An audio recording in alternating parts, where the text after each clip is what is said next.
Hello students, नमस्कार, प्रणाम, Ram Ram, good evening. स्वागत है आप सभी का आपके अपने यूट्यूब चैनल गगन जंगीर मैथ्स पे। तो आज अपने इस क्लास के अंदर पढ़ेंगे इम्प्रॉपर इंटीग्रल पार्ट 1। दो वीडियोस के अंदर अपने पूरा इम्प्रॉपर इंटीग्रल कंप्लीट करेंगे और ये जो वीडियो है उसके अंदर आप इम्प्रॉपर इंटीग्रल का फर्स्ट चैप्टर आप कंप्लीट करेंगे। इस वीडियो को आप ध्यान से देखिएगा। वीडियो को देखने के बाद आपको कोई भी क्वेश्चन करने की कतई आवश्यकता नहीं है। आप इसमें जो क्वेश्चन आपको करवाए गए हैं, जो बातें आपको बताई गई है, बस उनको बड़े ध्यान से आपको सीखना है और समझना है। अगर कोई दिक्कत आती है तो आप उसे मार्क करके हमारे टेलीग्राम ग्रुप पे सेंड कर दीजिएगा। टेलीग्राम ग्रुप और टेलीग्राम चैनल का लिंक आपको डिस्क्रिप्शन में दिया जा चुका है। तो कैसे हैं आप सब? तैयारी अच्छी चल रही होगी। पता है थोड़ी सी धड़कन आपकी बढ़ रही है क्योंकि टाइम कम है और सिलेबस थोड़ा सा ज़्यादा है, पर घबराने की कोई जरूरत नहीं है बेटा, सब बहुत अच्छा होगा। क्योंकि ज़िंदगी के अंदर छोटी मोटी मुश्किलें तो हमेशा आती ही रहती हैं। ठीक है, तो ज़रूरी नहीं है कि हम उन मुश्किलों से डर के या ऐसी परेशानियों से डर के हम अपनी कोशिश को भी जारी ना रखें। ठीक है, तो किसी ने बड़े अच्छी बात कही है कि कुछ मिले या ना मिले ये तो मुकद्दर की बात है। कि कुछ मिले या ना मिले ये तो मुकद्दर की बात है, पर हम कोशिश भी ना करें ये तो गलत बात है। जिंदगी भरी पड़ी है जख्मों से, वक्त को मरहम बनाना सीखो। हारना है एक दिन मौत से सबको, अभी जिंदगी को जीना सीखो। तो हंसते रहिए, मुस्कुराते रहिए, काम करते रहिए, फल की इच्छा मत कीजिए। चलिए स्टार्ट करते हैं इम्प्रॉपर इंटीग्रल। इम्प्रॉपर इंटीग्रल की बात करेंगे। सबसे पहले अपने डेफिनेशन से स्टार्ट करेंगे कि इम्प्रॉपर इंटीग्रल क्या होता है। वहां से अपने स्टार्ट करेंगे इस बात को कि इम्प्रॉपर इंटीग्रल कोई भी आपका integral a to b fx dx आपका इंटीग्रल है, तो इसके अंदर a टू b ये जो इंटरवल होता है, या तो उस इंटरवल के अंदर a या b में से कोई अनबाउंडेड हो, यानी या तो a इन्फिनिटी हो या आपका b इन्फिनिटी हो या माइनस इन्फिनिटी या दोनों ही इन्फिनिटी हो, या फिर इस अंतराल के किसी भी पॉइंट पे, ये जो इंटरवल है इसके किसी भी पॉइंट पे आपका जो एफ है, जो फंक्शन आपका है, वो अगर अनबाउंडेड हो जाता है कहीं पे, तो वो जो है आपका इंटीग्रल जो है वो इम्प्रॉपर इंटीग्रल कहलाता है। ठीक है, देखिए किस प्रकार से उसको समझने के लिए अपने कुछ टाइप्स हैं इसके, उन पे चर्चा करते हैं। फर्स्ट काइंड जो इम्प्रॉपर इंटीग्रल है वो क्या होता है, उसमें अगर आपका उस इंटीग्रेशन की लिमिट में से, अपर या लोअर लिमिट में से कोई भी एक अगर आपका अनबाउंडेड है यानी इनफाइनाइट है, तो वो फर्स्ट काइंड इम्प्रॉपर इंटीग्रल कहा जाता है उसको। ठीक है, सेकंड काइंड इम्प्रॉपर इंटीग्रल की बात करें तो सेकंड काइंड इम्प्रॉपर इंटीग्रल क्या होता है कि आपकी उसकी जो लिमिट्स है, यानी जो इंटरवल है वो आपका बाउंडेड हो। देखिए यहां पे 0 to 1 है, लेकिन इस इंटरवल के किसी एक बिंदु पे या एक से अधिक बिंदुओं पे अगर आपका फंक्शन अनबाउंडेड हो जाता है, चाहे वो उन लिमिट पॉइंट्स पे हो जाए या उनके बीच के किसी बिंदु पे भी हो जाए, अगर 0 से 1 के बीच में भी होता है ना, तो भी वो सेकंड काइंड कहलाएगा। बट आपका a टू b जो है वो आपका बाउंडेड होना चाहिए। अब यहाँ पे देखिए 0 से 1 दोनों बाउंडेड है, लेकिन 1 अपॉन x ये जो फंक्शन है आपका, ये 0 पे क्या हो रहा है, अनबाउंडेड हो रहा है। यहाँ पे देखिए ये आपका 0 पे भी अनबाउंडेड होगा, 2 पे भी अनबाउंडेड होगा। ठीक है, इनके बीच में भी अगर किसी पॉइंट पे अनबाउंडेड होता है तो भी आपका सेकंड काइंड कहलाएगा। थर्ड काइंड में क्या होगा कि आपका लिमिट्स भी अनबाउंडेड होगी, यानी वो इंटरवल जो है वो भी आपका अनबाउंडेड होगा, और उस इंटरवल के किसी बिंदु पे आपका एफ भी क्या होना चाहिए, अनबाउंडेड होना चाहिए। जैसे इस इंटरवल का एक पॉइंट है x बराबर 1, जिस पे ये आपका इंटीग्रल जो है वो अनबाउंडेड हो रहा है। यानी इस कंडीशन में अपने इसे क्या कहेंगे कि ये हमारा क्या है, आपके पास जो भी है वो थर्ड काइंड इम्प्रॉपर इंटीग्रल होगा। समझ आया होगा आपको?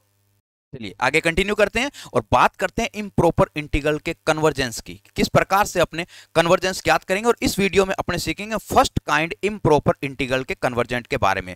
फर्स्ट काइंड कौन सा होता है, जिसमें आपके लिमिट्स की वैल्यू, जो इंटरवल के जो लिमिट पॉइंट है उनमें से कोई एक आपको इनफाइनाइट जरूर मिलेगा। तो यहाँ पे अपने 3 प्रकार के पढ़े, हम सिर्फ तीसरे की चर्चा करेंगे। तीसरे में दोनों आ जाएंगे, फर्स्ट काइंड भी और सेकेंड काइंड भी।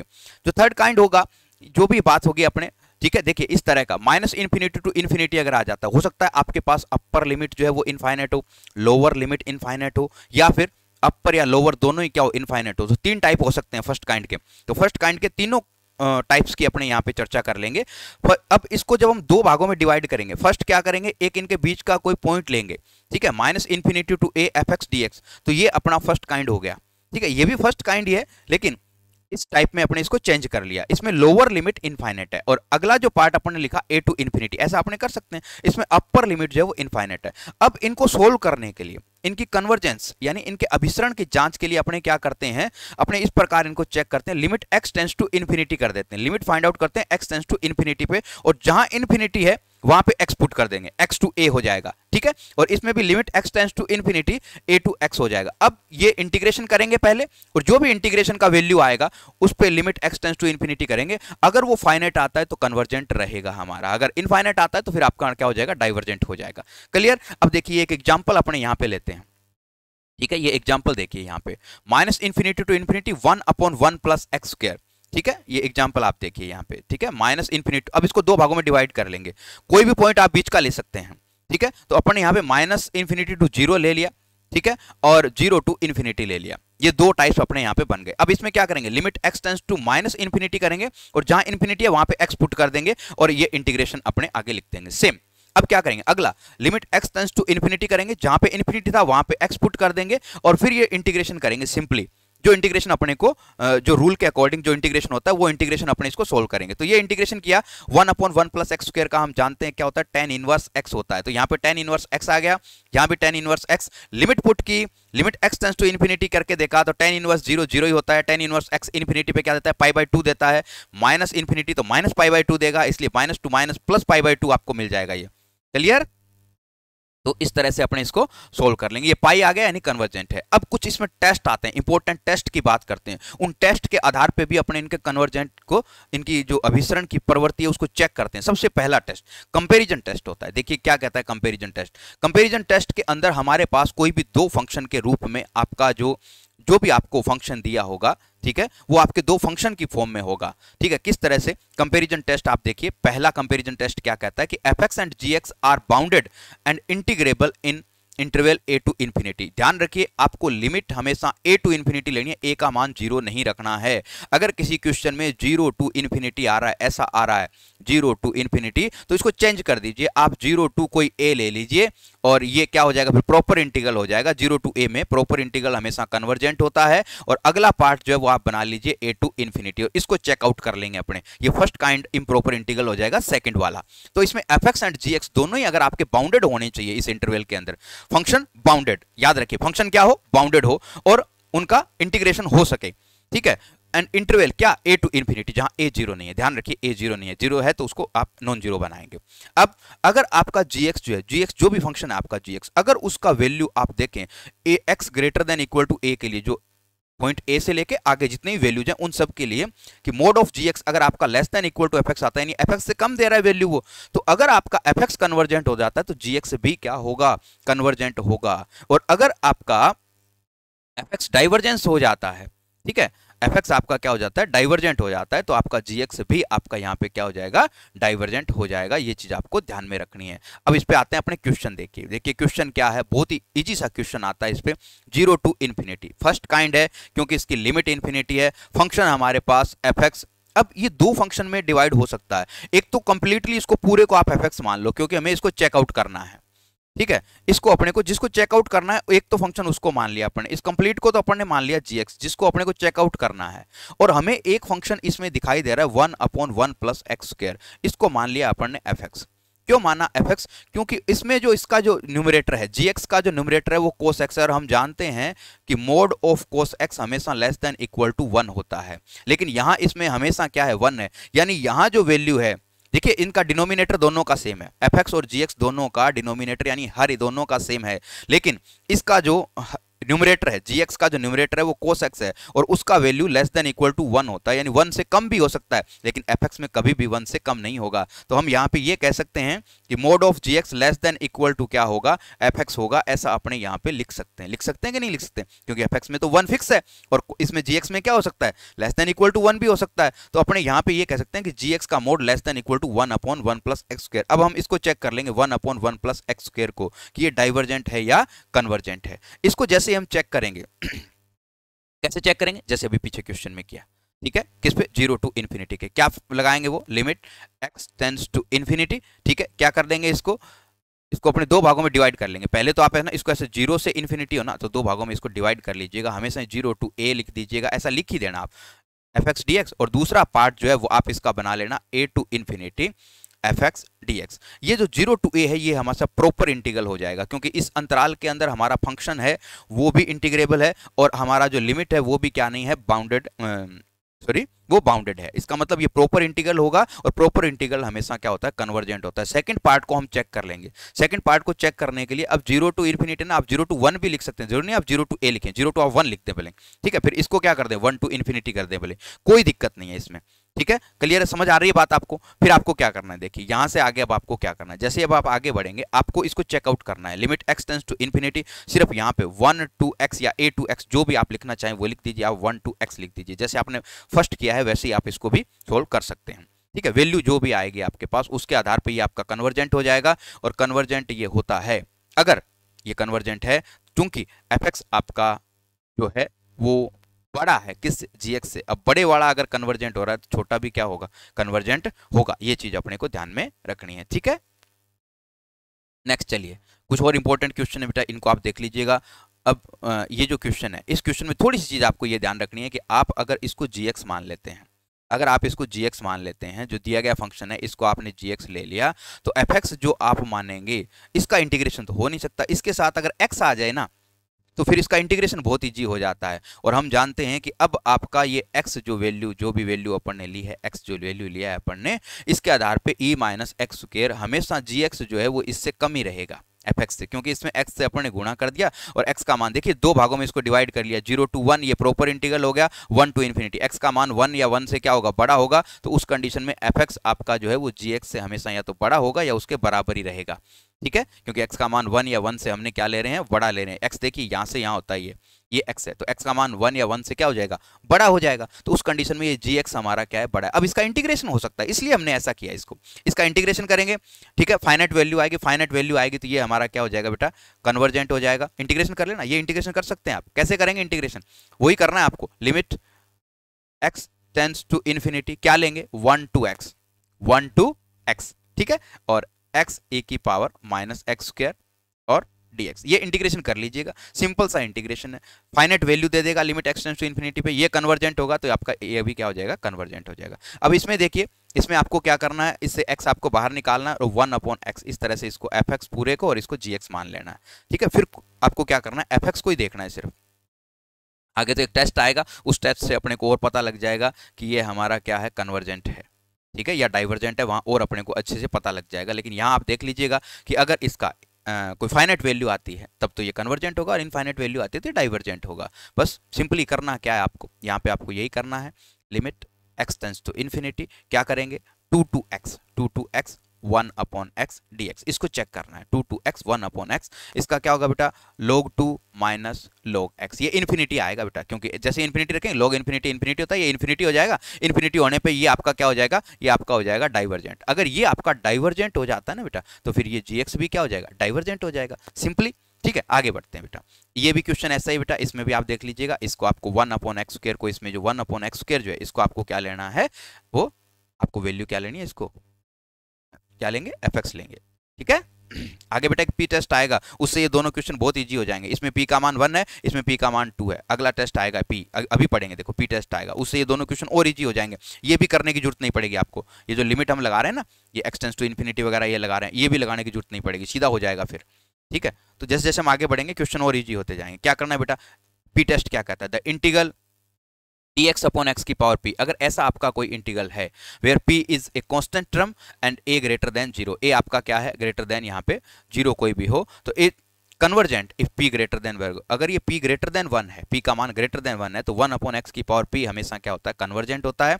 और अगर p का मान लेस देन इक्वल टू 1 है तो वो क्या होता है, आपका डाइवर्जेंट होता है। क्या करना है बेटा, सिंपली अपने को a टू इन्फिनिटी, ठीक है, a to infinity, a greater than 0 है, a से अपने को स्टार्ट करना है, a टू इन्फिनिटी अपने को लेना है, a ग्रेटर देन 0 है, ध्यान रखिएगा, a to infinity dx x की पावर p, इसको सोल्व करके देखते हैं बेटा। फर्स्ट काइंड इंटीग्रल है, क्यों, क्योंकि इन्फिनिटी है यहाँ पे एक लिमिट, तो x tends to infinity a to x कर देंगे, सिंपली, ये समझ आ गया आपको। Limit x tends to infinity a to x किया। अब क्या करेंगे बेटा, इसका अब x की पावर p है, इसको ऊपर ले जाएंगे, x की पावर p को, x की पावर क्या हो जाएगी बेटा, माइनस p हो जाएगी। तो क्या करेंगे, समाकलन करना है, तो 1 minus p upon 1 minus p, ये इसका इंटीग्रेशन हो जाएगा। यहाँ इंटीग्रेशन हुआ बेटा, x रखा अपन ने, ये हमारा क्या हो जाएगा, फर्स्ट इक्वेशन हो जाएगा ये।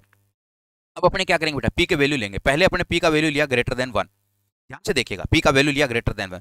जैसे आपने पी का वैल्यू ग्रेटर देन 1 लिया ना बेटा, पी का वैल्यू अगर ग्रेटर देन 1 है तो ये जो 1 माइनस पी है, 1 माइनस पी लेस देन 0 होगा। ये 1 माइनस पी आपका लेस देन 0 होगा, और 1 माइनस पी लेस देन 0 होने का मतलब कि आपको जो भी लेस देन 0 वैल्यू आएगी, नेगेटिव आएगी, तो ये क्या बन जाएगा, एक्स की पावर समथिंग बन जाएगा। ये जो टर्म है, ये जो आपका टर्म है, ये क्या बन जाएगा, एक्स की पावर 1 अपॉन एक्स की पावर समथिंग बनेगा। अब अगर ये 1 अपॉन एक्स की पावर समथिंग बनता है ना, तो इस टर्म में जैसे आप limit x tends to infinity करेंगे, क्योंकि एक्स डिनोमिनेटर में है, तो ये क्या बन जाएगा, 0। तो क्या हो जाएगा, 0 माइनस दिस, 0 माइनस दिस, ये वैल्यू आ जाएगी फिर, क्योंकि ये तो 0 हो ही जाएगा। और ये वैल्यू क्या देगा, ये ए की power 1 minus P upon 1 minus P, ये जो भी वैल्यू है, कोई फाइनाइट वैल्यू ही होगी ना ये, क्योंकि ए ग्रेटर देन 0 है, पी हमने ग्रेटर देन 1 लिया है, तो ये कोई फाइनाइट वैल्यू आएगी। इसका मतलब ये क्या हो जाएगा, कन्वर्जेंट हो जाएगा। कब, जब पी का मान ग्रेटर देन 1 है। वापस आते हैं तो पिछले क्वेश्चन पे देखो, इसमें देख लो 1 अपॉन एक्स स्क्वायर, इसमें देख लो आपका, अब ये यहां से बहुत इजी हो जाता है। ये 1 अपॉन एक्स स्क्वायर, पी का मान क्या है बेटा, पी का मान इसमें 2 है, जो कि ग्रेटर देन 1 है, तो ये यहां से क्या होगा, ये होगा बेटा कन्वर्जेंट, ये होगा आपका सीजीटी, ये सीजीटी, तो आपका जीएक्स भी क्या हो जाएगा, सीजीटी, कन्वर्जेंट। क्लियर, आगे बढ़ते हैं बेटा। अब पी का वैल्यू लेते हैं बेटा अपने, ग्रेटर देन 1 पे चेक कर लिया आपने, पी का वैल्यू बराबर लेस देन 1 लेके देखते हैं। जब आप पी का वैल्यू लेस देन 1 लोगे तो 1 माइनस पी आपका ग्रेटर देन 0 आएगा। 1 माइनस पी ग्रेटर देन 0 आने का मतलब वो जो टर्म थी एक्स की पावर 1 माइनस पी, वो न्यूमरेटर में ही रहेगी, वो डिनोमिनेटर में नहीं जाएगी, 1 अपॉन नहीं होगी। न्यूमरेटर में रहने का मतलब वो हमें क्या देगा बेटा, इन्फिनिटी देगा, और इन्फिनिटी देगा तो ये क्या हो जाएगा, आपका डाइवर्जेंट हो जाएगा। ठीक है, पी लेस देन 1 पे क्या देगा, डाइवर्जेंट देगा। वापस आते हैं पिछले क्वेश्चन पे, उसमें देखो जो इससे पहले वाला था, इसमें p का मान 1 है, ठीक है, इस पे भी चेक करेंगे, p का मान 1 है, ध्यान से देख लीजिएगा इसको, इसमें p का मान 1 है। तो अब अगला जो अपने सॉरी अगला स्टेप लेते हैं बेटा, p बराबर 1 पे। जब आप p बराबर 1 करेंगे इसमें, जब आप इसमें p का वैल्यू क्या लेंगे, 1 लेंगे, तो p का वैल्यू 1 लेने का मतलब इसको हम सीधा लिख सकते हैं, a टू इन्फिनिटी, क्या करते हैं, simply dx upon x, limit x tends to infinity, log x a x कर दिया। अब जैसे इस पे अप्लाई करेंगे, ये इन्फिनिटी देगा, ठीक है, क्योंकि x का मान इन्फिनिटी, तो log इन्फिनिटी इन्फिनिटी, यानी क्या हो जाएगा, डाइवर्जेंट हो जाएगा।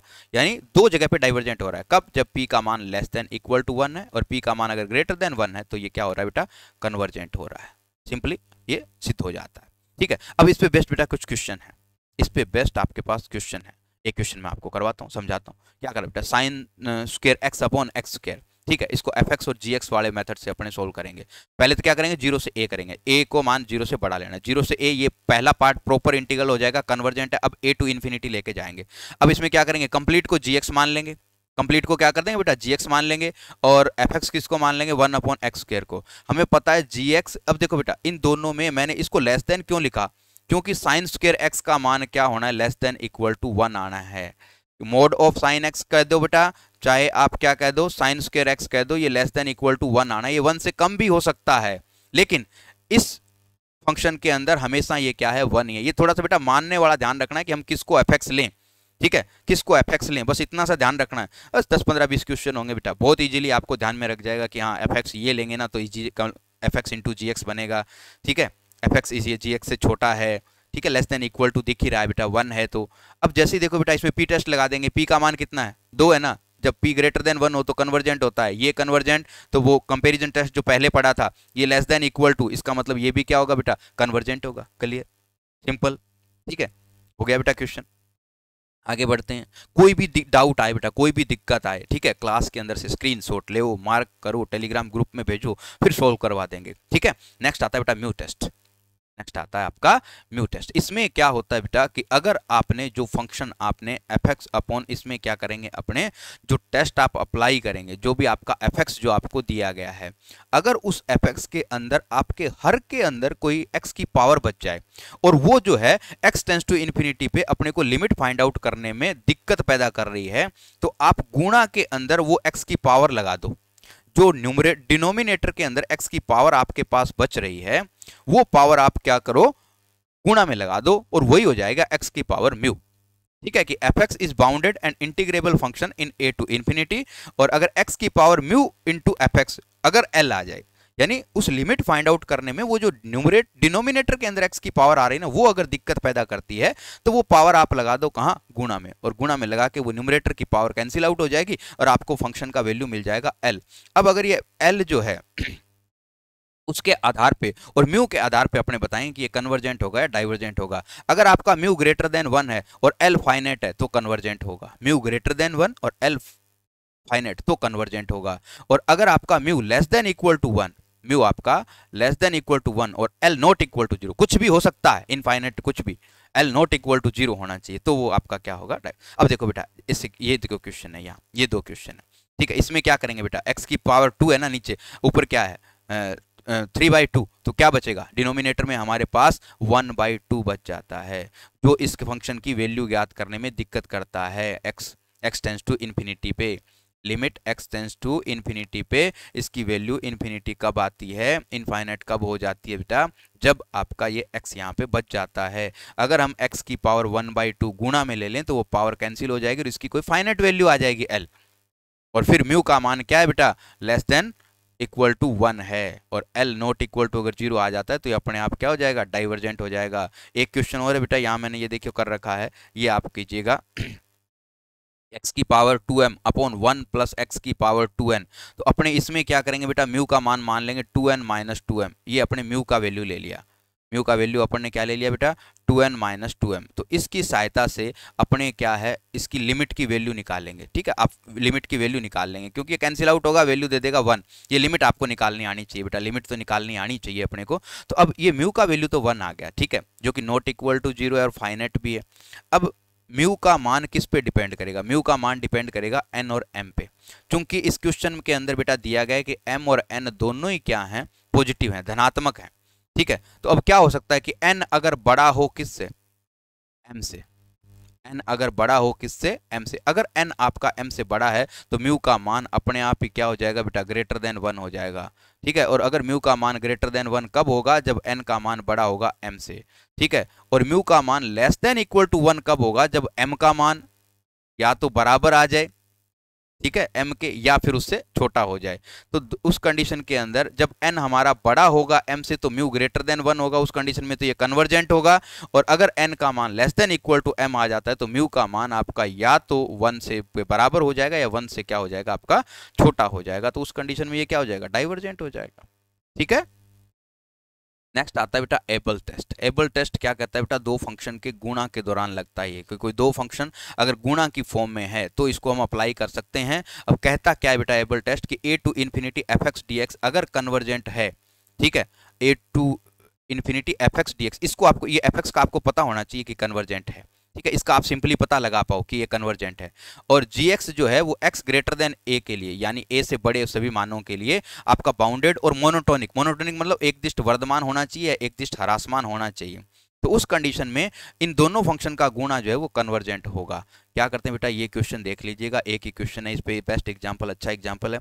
क्या करना है बेटा, ये इसको आप जो है एफ एक्स मान लीजिएगा और इसे क्या है जी एक्स मान लीजिएगा। एफ एक्स अपन ने पहले ही देखा था बेटा, ये क्वेश्चन हम पहले देख चुके हैं, sign x upon x square, ये क्या होता है, कन्वर्जेंट होता है, ठीक है, ये क्वेश्चन हम देख चुके हैं पहले, a to infinity sine x upon x square, कैसे अपने इसमें इसको क्या माना बेटा, ये एफ एक्स है ना, तो इसको एफ एक्स और इसको 1 अपॉन एक्स स्क्वायर को मैं अगर एच एक्स मान लूँ, एच एक्स किसको मान लूँ 1 अपॉन एक्स स्क्वायर को, मुझे पता है यहाँ से मुझे क्या पता लगेगा बेटा कि मोड ऑफ एफ एक्स का मान हमेशा लेस देन इक्वल टू होगा एच एक्स से, क्लियर। क्यों, क्योंकि इसमें तो 1 है बेटा, इसमें साइन एक्स का मान क्या हो सकता है, 1 से छोटा भी हो सकता है। तो अब अपने को 1 अपॉन एक्स स्क्वायर मुझे पता है बेटा कन्वर्जेंट है, क्यों, क्योंकि इसमें p का मान क्या है बेटा 2 है, और 2 है 1 से बड़ा होता है, इसलिए ये कन्वर्जेंट है, ये कन्वर्जेंट है तो ये पूरा ही कन्वर्जेंट होगा, तो एफ एक्स तो कन्वर्जेंट हो गया। और ये जी एक्स जो है, जी एक्स है बेटा e की पावर माइनस ए एक्स, ये क्या है ए एक्स, कभी भी इन्फिनिटी पे जाके ये 0 होता है बेटा, हमेशा बाउंडेड वैल्यू देता है और हमेशा इसका मान बढ़ता जाता है या घटता जाता है, ये मोनोटोनिक होता है हमेशा, ठीक है। तो इसको ये ध्यान रखिएगा कि ई की पावर चर घातांकी फलन है वो हमेशा ई की पावर माइनस इन्फिनिटी 0 देता है, अदरवाइज इसके मान बढ़ते जाते हैं, ठीक है, मोनोटोनिक होता है हमेशा ये, ठीक है, पॉजिटिव है तो बढ़ते जाते हैं, नेगेटिव है तो घटते जाते हैं, ऐसे रहता है इसका मान, तो ये हमेशा मोनोटोनिक होता है। तो उस कंडीशन में ये मोनोटोनिक है तो F x into g x भी हमारा क्या होगा, कन्वर्जेंट होगा। सिंपली सबसे पहले एफ एक्स इसको मानना है, जी एक्स इसको मानना है, एफ एक्स के बारे में कन्वर्जेंट क्यों होता है वो बताना है, और इसके बारे में सिर्फ ये लिखना है कि ये मोनोटोनिक है, अतः एबल टेस्ट से क्या हो जाएगा आपका ये, बाय द एबल टेस्ट आपका क्या बन जाएगा, ये कन्वर्जेंट हो जाएगा। नेक्स्ट आता है बेटा ड्रिचलेट टेस्ट, ये भी f x into g x पे बेस्ड होता है बेटा, ठीक है। ये भी आपका f x into g x पे बेस्ड ही एक है। इसमें क्या होता है आपका कि f x x greater than equal to a के लिए, ए से बड़े मानों के लिए आपका बाउंडेड और मोनोटोनिक होना चाहिए, और उस एफ एक्स की limit x tends to infinity पे जीरो आनी चाहिए। यानी आप जो एफ एक्स ले रहे हैं उसकी limit x tends to infinity पे अगर क्या आ जाए बेटा, जीरो आ जाए, ठीक है, then integral a to infinity f x g x convergent and mod of a to infinity इनका जो g x x is bounded हो for all value of x. ये जो एग्जाम्पल है बेटा, ठीक है।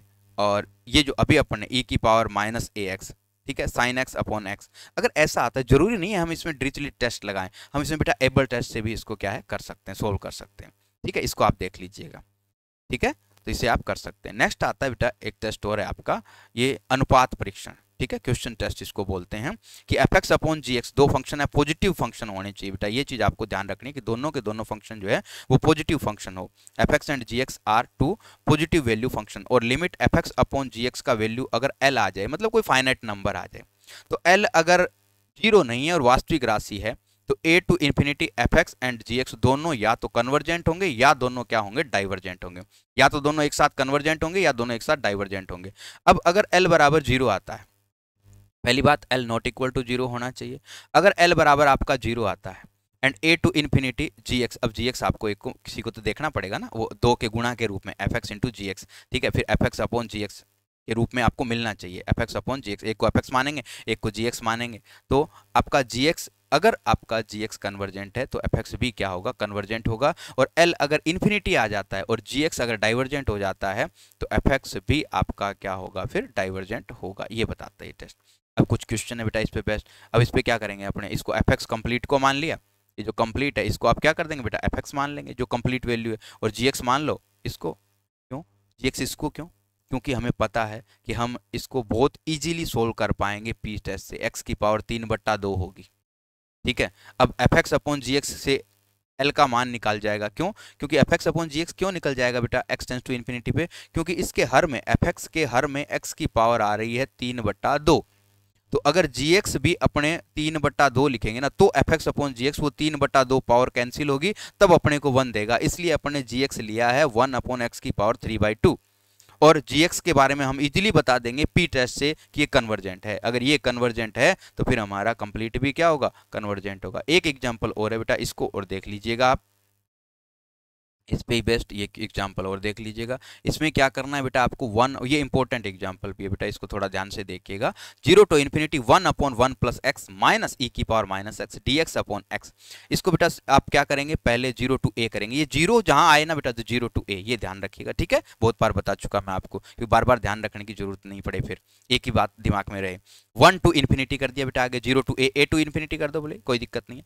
अब 1 अपॉन एक्स माइनस ई की पावर, अब ये जो फंक्शन है ना बेटा इसको थोड़ा सा सिंप्लीफाई करना है, ये चीज आप ध्यान से रखिए। क्या करना है बेटा, सबसे पहले अपने यहाँ पे इसको ऐसे किया 1 upon 1 plus x minus 1 upon e की पावर एक्स, ऐसा लिख सकते हैं बेटा।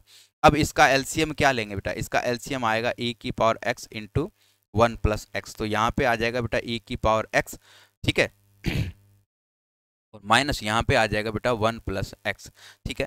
अब आगे बेटा 1 अपॉन एक्स भी है, तो ये क्या करेगा बेटा, एक्स से गुणा कर देगा और एक्स से भाग कर देगा, और ये जो 1 प्लस एक्स है ना इसको यहाँ लिख देगा इसके नीचे, ठीक है। ये थोड़ा सा अलग तरीके से इसको सोल्व करना है। अब ये जो वैल्यू जो आएगी ना, इसको ये मानेगा आपका एफ एक्स या जी एक्स, जो वैल्यू आपको दूसरा जो वैल्यू मानना होता है, जिसका आपको ये अनुपात परीक्षण अपने लगाएंगे, तो एफ एक्स और जी एक्स को मान लिया, इसको आगे वाले वैल्यू को 1 अपॉन एक्स स्क्वायर को, ठीक है, और दोनों ही पॉजिटिव हैं, इसलिए F x upon g x आप वैल्यू निकाल के देखेंगे बेटा, लिमिट अप्लाई करेंगे इसमें, ठीक है, ये लिमिट आप अप्लाई करेंगे, थोड़ा ध्यान रख लीजिएगा क्वेश्चन को, अच्छा क्वेश्चन है। तो F x upon g x ये वैल्यू आप लगाएंगे बेटा, यहाँ लगाते ही आपको इसका जो लिमिट आप जब निकालेंगे ना, तो जो वैल्यू आएगी ना यहाँ ई की पावर एक्स, जब आप इस ई की पावर एक्स का एक्सटेंशन करेंगे, प्रसार करेंगे ना, तो उसके बाद आपको वैल्यू देगा, ये दे देगा 1, और ये आपका क्या हो जाएगा बेटा, एक्स टेंस टू इन्फिनिटी पे जो भी वैल्यू आपको देगा वो 0 हो जाएगी, और आगे आपको ये वैल्यू दे देगा, यहाँ से x कैंसिल आउट होकर ये 1 दे देगा, तो 1 माइनस 0 आएगा, ये तो 1 दे देगा क्योंकि x न्यूमरेटर से भी कटेगा, x जो आपका डिनोमिनेटर से भी कट जाएगा, 1 आएगा, तो 1 माइनस 0 1 आ गया, जो कि एक आपका कैसा नंबर है बेटा, आर नोट से बिलोंग करता है। अब both f x and g x are या तो कन्वर्जेंट होंगे या डाइवर्जेंट होंगे, देख लेते हैं जी एक्स क्या होगा, जी एक्स क्या है 1 अपॉन एक्स स्क्वायर, पी का मान 2 है, अब पी टेस्ट से क्या होगा बेटा, ये कन्वर्जेंट होगा तो आपका एफ भी क्या होगा, कन्वर्जेंट होगा। तो बस बेटा फर्स्ट चैप्टर के अंदर इतने ही क्वेश्चन करने हैं, ये कंप्लीट हो गया आपका। इसके अलावा आपको कुछ नहीं करना है। एक बार अच्छे से क्वेश्चन को फिर से देख लीजिएगा, अगर कोई दिक्कत आए तो मार्क करके मुझे भेज दीजिएगा, आपकी हर समस्या का समाधान, ठीक है। फिर भी अगर आपको कोई डाउट हो तो आप जरूर बताइएगा। कैसा लगा वीडियो आपको, कुछ समझ आया, नहीं आया, जो भी रिव्यू आपके हो वो कमेंट करके जरूर बताइएगा। बहुत जल्द अगला पार्ट इसका जो है बहुत जल्द आपको मिलेगा, और फिर उसके बाद आपको फूरियर सीरीज का भी एक वीडियो आपको मिलेगा, ठीक है। तो आपको ये जो आप छोड़ दीजिए इम्प्रॉपर इंटीग्रल फूरियर सीरीज, इसके जो क्वेश्चन मैं आपको भेजता हूँ आप उतना पढ़ लीजिए, उतना आप देख लीजिए, उसके बाद आपका कंप्लीट हो जाएगा। आप हायर कैलकुलस की तरफ बढ़िए, ठीक है, क्योंकि हमारे पास सिर्फ 1.5 दिन का टाइम और बचा है। आप हायर कैलकुलस की तरफ जाइए, 3 यूनिट उसके अंदर है, उनको कंप्लीट कीजिए। अच्छी यूनिट है, कोई दिक्कत नहीं है, आराम से कीजिए, अपने मन को शांत रखिए। इसी तरह की आप ऐसे जल्दबाजी मत कीजिए, मन को शांत रखिए, एकदम अच्छे तरीके से करते रहिए, आराम से चलते जाइए, रुकिए मत, ठीक है। ज़्यादा सोचने में टाइम वेस्ट मत कीजिए, आप काम कीजिए, सोचिए कम। बहुत बहुत धन्यवाद आप सभी का। थोड़ी देर बाद एक नई वीडियो के साथ फिर मिलते हैं। ये रिकॉर्डेड वीडियो इसलिए दिया बेटा क्योंकि अब आप कम टाइम में इसको देख पाएंगे। जब मैं लाइव बताता हूँ तो बीच में कमेंट वगैरह भी आते हैं, तो उनको देखना पड़ता है, आपका टाइम ज़्यादा वेस्ट होता है। अब शायद 20 से 25 मिनट का वीडियो होगा, इसमें आपका एक चैप्टर कंप्लीट हो जाएगा, और आपको इसके अलावा मुझे नहीं लगता कि उसके बाद आपको देखने की ज़रूरत और पड़ेगी। चलिए, धन्यवाद आप सभी का।